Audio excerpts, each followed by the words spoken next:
Hello viewers, welcome to my channel. என் பயணம் உங்களுடன். இன்றைக்கி ரொம்ப ஆரோக்கியமான ராகி கம்பு ரெண்டும் சேர்த்துன ஒரு அடை ரெசிபி தான் பார்க்க போகிறோம். இதுக்கு வந்து 1 கப்பு ராகி, 1 கப்பு கம்பு, அரை கப்பு பச்சரிசி, அரை கப்பு புழுங்கல் அரிசி வந்து ஊற வச்சுருக்கேன். ஓவர் நைட் ஊற வச்சு காலையில் இதை வந்து அரைச்சிக்கலாம். இதை அரைச்சதுமே ஊற்றி சாப்பிடலாம். அந்த மாதிரி ஒரு டிஷ்ஷு தான். இதுக்கு சைட் டிஷ்ஷாக பார்த்தீங்கன்னா கொஞ்சம் டேஸ்டியாக வந்து காரசாரமாக ஒரு புளி சட்னி செய்யலாம். இதுக்கு வரமிளகா 4 வரமிளகா நல்லெண்ணெய் ஊற்றியாச்சு, அதில் போட்டாச்சு. நல்லா வரமிளகா வறுப்பட்டுற டைமில் 2 பெரிய வெங்காயத்தை சுமாராக கட் பண்ணி வச்சுருக்கேன். அது கூட அந்த பெரிய வெங்காயத்து கூட உப்பு, பெருங்காயத்தூள் இது ரெண்டையுமே ஆட் பண்ணி நல்லா வணக்கிக்கலாம். இது சுமாராக வணங்கி வர்ற டைமில் ஒரு கைப்பிடி அளவுக்கு கருவேப்பிலை போட்டுக்கலாம். ஸோ இதில் வந்து நீங்கள் 2 பெரிய வெங்காயம் எடுத்திங்கன்னா அதில் ஒரு அரை பீஸை வந்து தனியாக எடுத்து வச்சுக்கோங்க.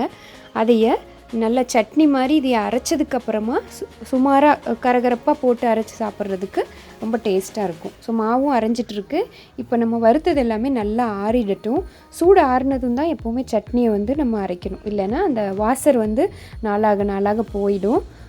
மிக்ஸியும் வந்து ரிப்பேர் ஆகிடும். இது எல்லாருக்குமே தெரிஞ்ச விஷயந்தான், இருந்தாலும் நான் அதை சொல்கிறேன். இப்போ அந்த அரை பீஸை சட்னி அரைச்சதுக்கப்புறமா சுமாராக கரகரப்பாக அரைக்கிறதுக்காக போட்டுக்கிறேன்.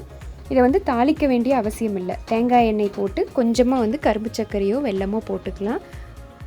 தேவைப்பட்டால் காரம் அதிகமாக இருந்ததுன்னா நீங்கள் மிளகாயோட அளவை குறைச்சிக்கோங்க. நான் கொஞ்சமாக உப்பும் கரும்பு சர்க்கரையும் போட்டு அரைச்சிக்கிறேன். இப்போ மாவு அரைச்சி எடுத்து வச்சு உடனடியாக இதை வந்து தோசையாக வார்த்துக்கிறேன்.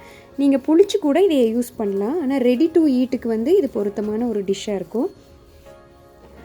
ஸோ ஆரோக்கியமான உணவுகளை வந்து கொஞ்சமாக நம்ம இதில் ரொட்டீனில் வந்து பழக்கிக்கிறது நல்லது.